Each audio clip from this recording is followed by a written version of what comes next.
জামাত শিবিরের খেলা already done. দর্শক, জামাত শিবিরের খেলা এখানে সফল। হ্যাঁ, বিএনপি অনেক দূর পিছিয়ে পড়েছে। হ্যাঁ, জামাতের ফল ভবিষ্যতে পাবে এবং বিএনপিও এর মজা ভবিষ্যতে বুঝবে, এখন না। আমাদের জুলাই বিপ্লব হয়েছে, বিএনপি জুলাইয়ের সাথে প্রতারণা করছে। এটা ইউনূসের আমল থেকে জুলাইয়ের সাথে প্রতারণা করছে। এমনকি জুলাই বিপ্লব চলাকালীন সময়ও জাতির সাথে, জাতির অনুভূতির সাথে, জাতির প্রয়োজনীয়তার সাথে বিএনপি প্রতারণা করেছে। বিএনপি স্পষ্টভাবে বলেছে সে কারফিউ চলাকালীন সময় যে আমরা এই মুহূর্তে সরকার পতন নিয়ে ভাবছি না। মির্জা ফখরুল স্পষ্ট বলেছে কোটা সংস্কার আন্দোলনের সাথে বিএনপি জড়িত না। এবং হাসিনা পালানোর পর পুরো জাতি যেখানে রাষ্ট্র পুনর্গঠনে আহতদের বাঁচাতে ব্যস্ত, সেখানে বিএনপি হাসিনার পদত্যাগের নাটক সাজিয়েছে। কেন হাসিনার পদত্যাগের নাটকটা বিএনপি ওই সময় তাদের অ্যাপারেটাসের মাধ্যমে ওইটা বিষয় সামনে এনে একটা সরকার গঠন করেছে, আপিল বিভাগের রেফারেন্স নিয়ে বিপ্লবী সরকার গঠন করতে দেয়নি? কারণ হচ্ছে তার 3 মাসের মধ্যে ক্ষমতা আসতে চায়। কারণ হাসিনার সংবিধান অনুযায়ী পদত্যাগ করেছে, তাহলে তো 3 মাসের মধ্যে নির্বাচন দিতে হবে, আর পদত্যাগ না করলে তখন সংবিধান বাতিল। এই কারণে এই নাটক সাজিয়েছে। তো দর্শক, তারপরে বিএনপি ক্ষমতা এসেছে। এইটা কেন, এইটা বুঝতে হবে, নইলে আমাদের এই আলোচনা বোঝা যাবে না।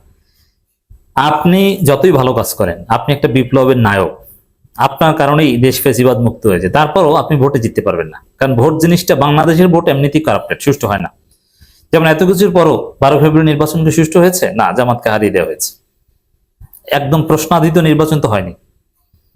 এরপরে ফেয়ার ভোটও যদি হয়, এই ভোটের লড়তে অনেক মেকানিজম লাগে। যেমন আপনি ভালো মানুষ, সাপোজ আমি ধরে নিলাম যে আমার এলাকার মানুষ সবাই আমাকে চায়, যে আমার মতো ভালো কোনো লোক হয় না তাদের কাছে, এটা উদাহরণ।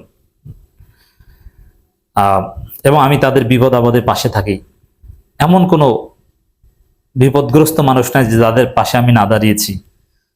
এখন যে কোনো বিপদে পড়লে আমার কাছে আসলেই আমার সামর্থ্যের মধ্য থেকে আমি চেষ্টা করি তাদের পাশে দাঁড়াতে। তারা সবাই আমার প্রতি প্লেসড এবং তারা মনে করে যে অমুক ভাইয়ের মতো একজন জনপ্রতিনিধি আমাদের দরকার। তো এখন এত পছন্দ করে, আমি দাঁড়ালে কি আমি জিততে পারবো? না। দেখবেন যে সবাই আমাকে পছন্দ করে, মন থেকে আমাকে চায়, কিন্তু শেষে দেখবেন যে ভোটে আমি জিতিনি, ভোটে জিতেছে অন্য কেউ। কারণ কি? কিছু সুইং ভোটার থাকে যারা শেষ মুহূর্তে, ভালো মানুষ, আমাকে চায়, ভালো কথা বলে, নীতি কথা বলে, কিন্তু ভোটের আগে কিছু পয়সার বিনিময়ে ওই নীতি কথাটা ভুলে যায়, কারণ সেই পয়সাটা তোমার নেই। অথবা মানুষ ভোট দিতে চায়, কিন্তু কিভাবে আমাকে ভোট দিতে হয়, আমার প্রতীক কি, এবং সেই প্রতীকটা সফলভাবে সিল মেরে কিভাবে ঘরে আসবে, এটা জানতে যে আমার সোশ্যাল নেটওয়ার্ক লাগে, আমার সামাজিক যে শক্তি লাগে, আমার যে ভোট কেন্দ্রে আমার এজেন্ট লাগে, ওইটা তো নাই। আমার তো সব কেন্দ্রে এজেন্ট দেওয়ার মতো লোক নেই। এবং আমাকে পছন্দ করে ভোট দিতে গেল, দুই একটা হুমকি দামকি দিয়ে, অথবা আমার মিডিয়া নাই, শক্তিশালী নেটওয়ার্ক নাই, বললো যে না অমুকে ভাই যতই ভালো লোক তোমরা পছন্দ করো, আর জিততে পারবে না, ভোট দিয়ে লাভ নেই, আমরাই হব। এভাবে অনেক হিসাব নিকাশ চলে, যাতে ভালো কাজ করলে বা জনগণ চাইলেই জেতা যায় না। নির্বাচনে জিততে অনেক টাকা পয়সা লাগে, শক্তিশালী সাংগঠনিক কাঠামো লাগে, সামাজিক শক্তি লাগে, পেশি শক্তি লাগে, পাওয়ার পলিটিক্স করা লাগে। কারণ এইসব বিষয়ের ঘাটতির কারণে জামাত, এনসিপি তাদেরকে জনগণ পছন্দ করা সত্ত্বেও, আবার এখানে তো ডিপ স্টেটকে ম্যানেজ করতে হয়, এটাও আপনারা এখন জেনে গেছেন, এটা আবার আগে জানতেন না। ক্ষমতা আসতে পারেনি, ভোটে বিএনপি জিতেছে। যেহেতু বিএনপি বড় দল, পুরনো দল, এবং তাদের এই ভোটে জেতার মেকানিজম, ক্যারিশমা, এগুলো সব তাদের রপ্ত করা আছে, যার ফলে তারা জিতেছে। জামাতের এই জায়গায় ঘাটতি ছিল, যার ফলে তারা জিততে পারেনি। এনসিপি তো এই বিষয় এই জগতে একদম নবীন। তো ভোটের রাজনীতির হিসাবটা হচ্ছে এই জায়গায়।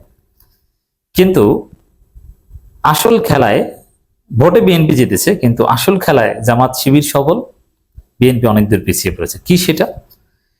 এই যে জুলাই, মনে রাখবেন যে হয়তো বা সাময়িক খেলায় বিএনপি জিতেছে, কারণ জামাতের এখানে ঘাটতি ছিল। জামাত একদম বড় দল হিসেবে ক্ষমতায় আসতে তৎপরতা চালায়, এটা জামাতের ইতিহাসে এই প্রথম। এরা কখনো সরাসরি ক্ষমতা যাওয়ার জন্য জামাত নির্বাচন করেনি, এই প্রথম করেছে। মনে রাখবেন যে বাংলাদেশে ভবিষ্যৎ রাজনীতি হবে জুলাই ভিত্তিক। যারা সত্যিকার অর্থে জুলাই চেতনার, জুলাইকে ধারণ করতে পারবে, তারা টুডে টুমোরো ক্ষমতায় আসবে। এবং যারা জুলাইকে ধারণ করে, তাদের যে দুর্বলতাগুলো, এগুলো একদিন না একদিন দূর হবে। তারপরে তারাই ক্ষমতায় আসবে। নির্বাচনে জিতে আসার যে অ্যাপারেটাস দরকার, এই ঘাটতি তাদের দূর হবে। আর যারা জুলাইয়ের সাথে গাদ্দারি করবে, বেঈমানি করবে, তারা জনগণ থেকে বিচ্ছিন্ন হবে, তারা ভোটও হারবে। এটি হবে ভবিষ্যতে জামাত ভোটে জিতবে এই জুলাইয়ের কারণে, জুলাই চেতনার কারণে, জুলাই চেতনা ধারণ করার কারণে, আর বিএনপি ভোটে হারবে জুলাই নিয়ে তালবাহানা করার কারণে। ভবিষ্যতে এটাই হবে। এবারই হতো যদি জামাতের এই অভিজ্ঞতার ঘাটতি না থাকতো। যেমন দেখেন, নির্বাচনের একদিন আগে ঠাকুরগাঁও জেলা আমিরকে কেন্দ্র করে, জামাতের ঠাকুরগাঁও জেলা আমিরকে কেন্দ্র করে যে ঘটনাটা, জামাতের সুইং ভোটারদের একটা বিরাট অংশ খেয়ে দিয়েছে। এক ঘটনায় জামাত অনেক দূর পিছিয়ে পড়েছে ক্ষমতার রেসে। এখন ওই এইসব মেকানিজম তার জামাত জানতো না।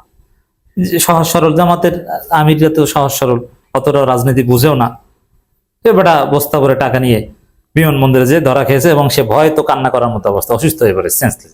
কারণ খুব সহজ সরল। বিএনপির লোকজন একদম অরিজিনাল পাচারকৃত, চুরি করা, ডাকাতি করা ওইরকম 100 বস্তা টাকা নিয়ে ধরা খেলেও ভয় অসুস্থ হতো না। এখন এই জায়গাটা জামাতের ঘাটতি, এটা পূরণ হচ্ছে, হবে। তারপরে সামনে আপনারা বুঝবেন। তো দর্শক, আমার আলোচনার মূল পয়েন্টটা কি? এতক্ষণ যা বললাম এটা ভূমিকা, কি হবে কি হবে না, এটা মূল হচ্ছে জামাত কোন জায়গায় সফল। জুলাই বিপ্লব, জুলাই চেতনায়, জুলাই আন্দোলনে শক্তিশালী স্টেক হোল্ডার জামাত। জামাত জুলাই আন্দোলনের অন্যতম নিউক্লিয়াস, এটা জামাত প্রমাণ করতে পেরেছে এবং জামাত জুলাইকে ধারণ করে, এটা জামাত অলরেডি প্রমাণ করতে পেরেছে।